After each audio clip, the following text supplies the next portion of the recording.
வணக்க மக்களே, welcome to the ஃபென்சர் show. இன்னைக்கு ஷோவில் நம்ம பார்க்க போகிறது கிணத்த காணோம் அப்படின்ற ஒரு தமிழ் மூவியோட ரிவ்யூ. இந்த படம் ஜியோ ஹாட்ஸ்டார் ஓடிடி ஆப்பில் அவைலபிளாக இருக்குது.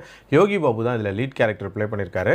மறைந்த இயக்குனரான சுரேஷ் சங்கையா தான் இதை டைரக்ட் பண்ணியிருக்காரு. கிணறு வெட்ட பூதம் கிளம்புது அப்படின்ற மாதிரி இந்த படத்தில் கிணறு வெட்ட டைனோசர் அப்படின்ற தீமில் கதையை கொண்டு போயிருப்பாங்க. கதைன்னு பார்த்திங்கன்னா ஒரு வறண்ட பூமியை காட்டுறாங்க. அங்கே மழை பெஞ்சு பல நாட்கள் ஆகுது அப்படின்னே சொல்லலாம். அண்ட் தண்ணி பஞ்சம் தலைவிரிச்சு ஆடுது. ஸோ அங்கே இருக்கிற மக்கள்லாம் இந்த தண்ணி பஞ்சத்தை போக்குறதுக்காக கிணறு வெட்டலாம் அப்படின்ற மாதிரி சில பல பிளான்கள்லாம் பண்ணி கிணறு வெட்ட அந்த நீரோட்டெல்லாம் பார்த்து ஒரு இடத்த செலக்ட் பண்ணி வச்சுருப்பாங்க.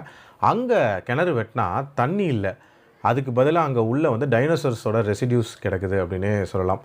ஸோ இதுக்கப்புறம் என்ன மாதிரியான சம்பவங்கள் நடக்குது, அந்த ஊருக்கு என்ன ஆகுது, கவர்மெண்ட்டுக்கும் அந்த ஊருக்குமான அந்த பஞ்சாயத்துகள் எப்படி போகுது, டுவர்ட்ஸ் த எண்ட் என்ன ஆகுதுன்ற மாதிரி நிறைய விஷயங்களை சொல்லக்கூடிய ஒரு படம் தான் இந்த படம். ஐடியாவாக ஒரு இன்ட்ரெஸ்டிங்கான கான்செப்ட், அதையும் நேட்டிவிட்டி கலந்து ப்ரெசென்ட் பண்ணணும்னு நினச்சதுக்கு கண்டிப்பாக ஒரு பாராட்டுகள் சொல்லலாம். அகழ்வாராய்ச்சி முக்கியமா இல்லை மனிதனோட அடிப்படை தேவைகள் முக்கியமா அப்படின்ற ஒரு சின்ன டிபேட்டையும் கிரியேட் பண்ணுற மாதிரியான ஒரு கதையாக தான் இருந்துச்சு.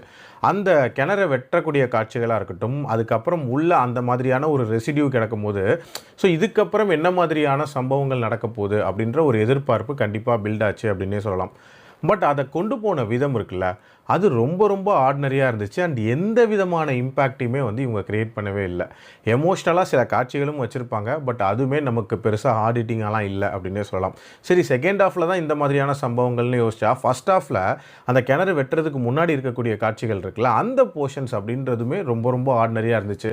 ஹியூமர் பெருசாக லேண்ட் ஆகவே இல்லை. ஒரு யதார்த்த வாழ்வியலை காட்டுறேன் அப்படின்ற மாதிரி ரொம்ப ஆர்டினரியாக காட்டியிருந்தாங்க அப்படின்னு சொல்லலாம்.